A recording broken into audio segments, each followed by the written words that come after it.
This is Hidden Killers with Tony Bruschi. Here now, Tony Bruschi. You know, there's something eerie about hearing a killer described in the most mundane of terms. The guy who shows up late for a hair appointment. The guy who makes small talk about, of all things, cats. The guy who compliments your teenage daughter's sports photo on your styling station. Nothing out of line, just a little off. But not off enough to raise an alarm. Not enough to stop you from grabbing your shears and making him look good and not plunging them directly into the back of his neck. Because at the time, you're not looking for danger. You're just trying to do your job. Today, we're talking with a woman named Katie, a stylist who cut Andrew McGann's hair several times in the months leading up to the double homicide at Devil's Den. McGann didn't just walk into her salon off the street. He was referred. Polite, quiet, and came for Brazilian blowouts, of all things. And like a lot of stylists will tell you, after a few hours in the chair, even the quiet ones start to talk. In this conversation, Katie walks us through what she saw, what stood out, what didn't, and what she now can't unsee in hindsight. From their first meeting in early 2024, all the way to the last unexpected pop-in just before spring break. She gives us a rare look at McGann's public mask, the version of him that slipped under every radar.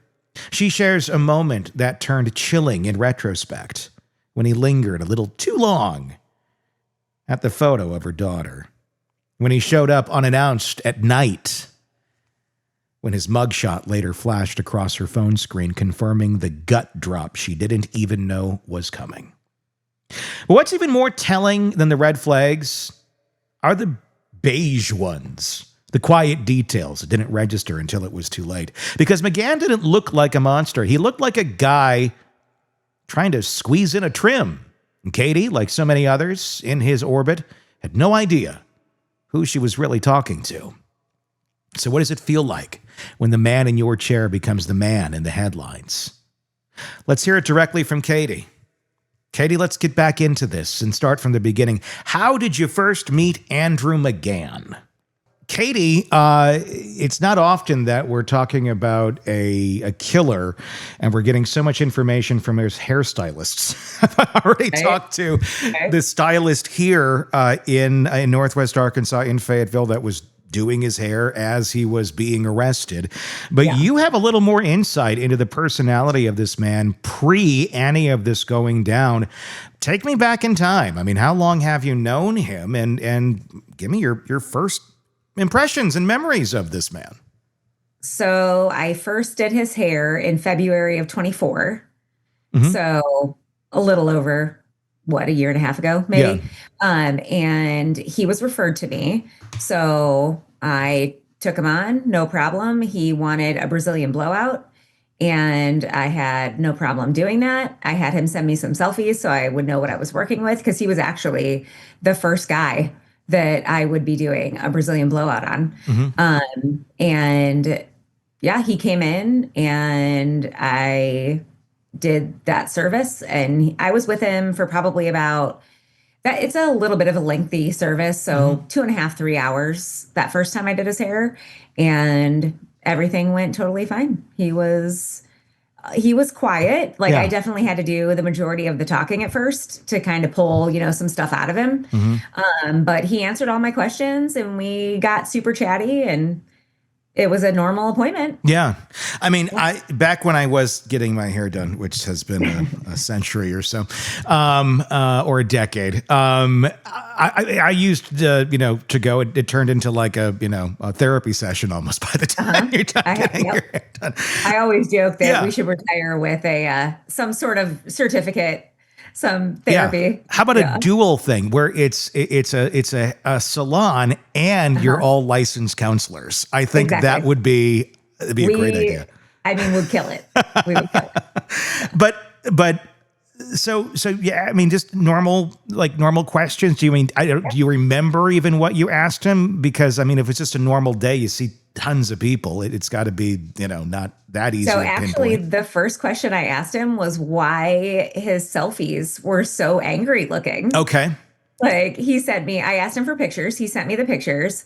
The majority were selfies. I think one was probably like a school ID or something, where he was teaching. And he just looked so angry. And so I joked with him. I was like, my man, like, why are we looking so mad, in our pictures? And he was like, oh, I just don't photograph well. And I was like, okay, just kind of left it at that. But it was very like furrowed brow and like pursed lips and Yeah. just, angry looking. And then we just kind of moved on from there. But he answered all of my questions. I mean, we talked about I have two kids. They're teenagers, and I have a picture of them on my station in their gear for the sport that they play. And so I do remember him specifically asking many more questions about my daughter and the sport she plays. And it's a photo of my daughter and son together. And he was definitely much more, I wouldn't say interested. I don't know about that. But I mean, he thought that it was really freaking awesome that my daughter plays the sport that she plays and she's got to be a badass and, all this kind of stuff. And I was like, yep, Yeah. she definitely is. So we talked a lot about that. And he mentioned he really likes cats, more of a cat person than a dog person. And I asked if he had a wife, a girlfriend, any kids, and no to all of those questions. And I mean, it was a pretty typical appointment. Yeah. Did the conversation of work come up? Like, what does he do? And, how long have you been here? That sort of stuff?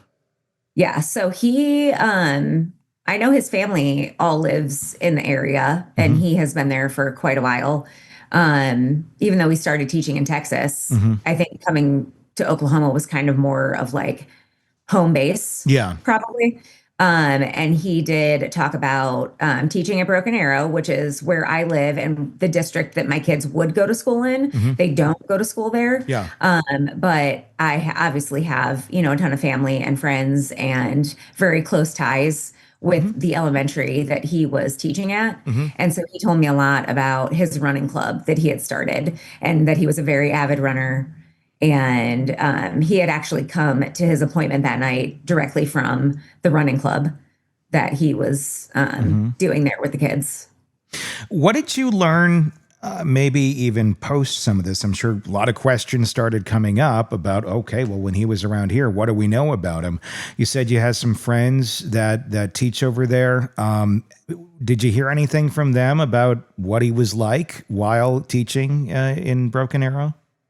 So my niece, actually, her best friend was in his classroom in Broken Arrow. And I was talking to her about this situation, obviously, of course, after everything had come out. And she was telling me that he would say some interesting comments to a lot of the girls in the classroom. And apparently most of them were in Spanish, which I don't think a lot of the fifth grade girls knew a lot of Spanish. And one of the comments that he would say directly to her best friend was translated to like hot, sexy, spicy monkey or something. Like it was a very strange comment to be making to fifth grade girls. But the people that I know that directly interacted with him in the school always said he was a little bit quiet, a little standoffish. A little different, definitely not your typical like late 20s, year old, but nothing that they felt that they had witnessed that was reportable of any kind. Yeah. I mean, were you aware of anybody report? Because as far as I know, the records show that there wasn't, at least publicly, any sort of reporting from students or parents going, what's up with this guy? Not in Oklahoma. Not that I know of. Yeah. I know that Texas, that there was some people that were reporting that. And I think he was allowed to voluntarily resign. Yeah, he was. Texas, so nothing got reported after that. I don't think in Broken Arrow or Sand Springs here, because he came from Texas, started here at Broken Arrow, went to Sand Springs, which is wild to me because Broken Arrow is, I'm pretty sure, the biggest school district in the whole state of Oklahoma. So to go from there to Sand Springs, which is very small, I thought was a kind of an interesting switch Yeah. between those two. But he did tell me at one of his appointments that he was planning on eventually getting to Arkansas because they pay a decent amount more for teachers there. So it wasn't surprising to me that he was going to move on to Arkansas at some point. Where it might not have always been disciplinary reports or complaints, it was just more bouncing around at the beginning of one's career to get more money. But obviously in Texas, we know a little bit different. And we keep seeing that, I believe in Texas, he tried to go to again another district, and then he lasted 3 days, then bounced back into Oklahoma to continue teaching there. When you found out about this, let me ask you that, like, what was it like? Where were you? What happened when you realized, oh, the guy that did this is that guy? Yeah. So I had a client come in. I was in Vegas, and I flew in from Vegas. My flight was canceled, delayed, the whole, shebang. It was awful. So I literally landed Monday at home, hit the ground running. And my first client back to work was telling me, like, oh my gosh, have you heard about, this Devil's Den, like, murder stuff, and all of this? And I'm like, well, I literally just, got back in town, had a wild time in Vegas, great time, like, and I'm just kind of getting back into it. And she was like, you need to look into it, because I am admittedly a lover of all things true crime, if that doesn't make me sound like a creep. And so I was like, yeah, I'm going to check it out. Well, I kind of forgot about it after that, had a super busy week.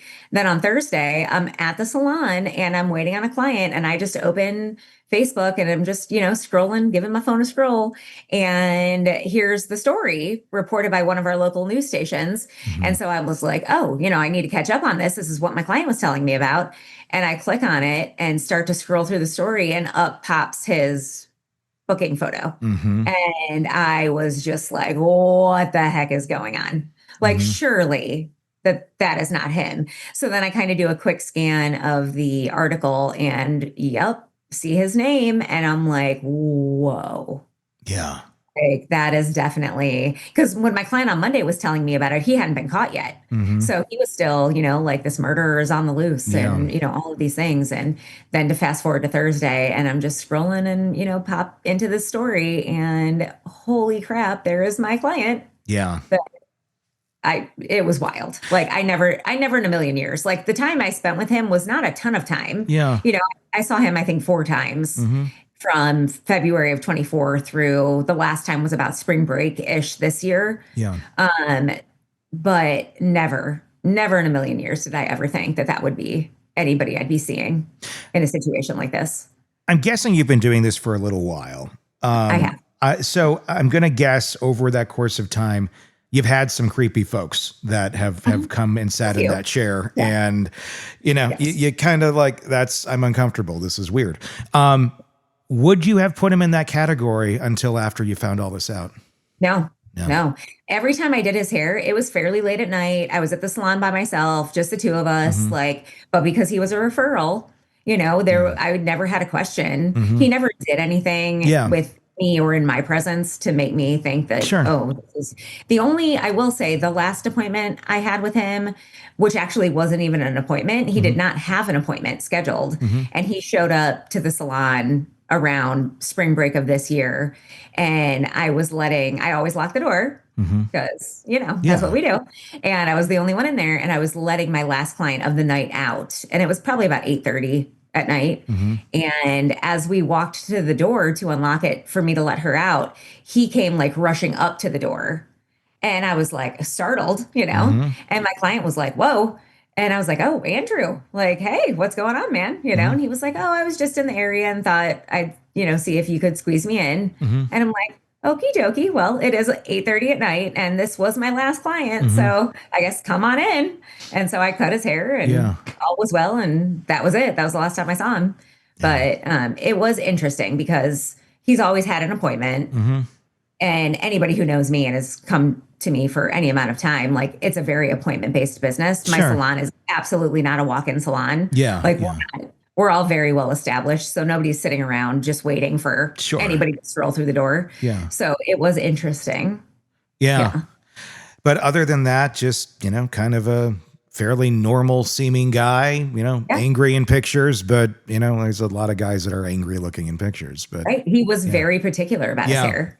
So the fact that he had to go to jail with half a haircut, I feel like is instant karma right out the gate. Like, it's nowhere near enough karma. No. And had the smock. He should just be required now to wear the smock as well for the rest of his life.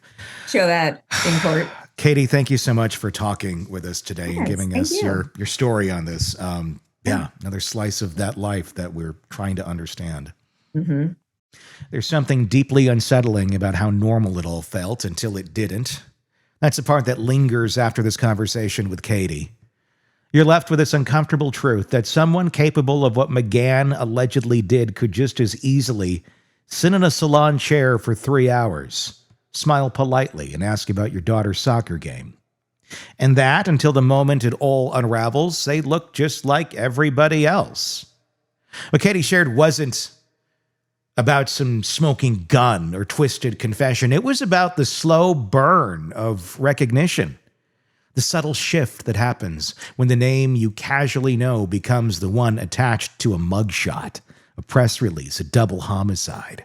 She didn't realize she was cutting the hair of a man who'd later be arrested in a smock halfway through a haircut. But that's the kind of surreal detail that sticks with you. The fact that he was arrested mid-trim, as if even justice interrupted his vanity. Katie gave us a rare window into that before space, the space that so many people now want to scrutinize. Could someone have known? Should someone have reported something?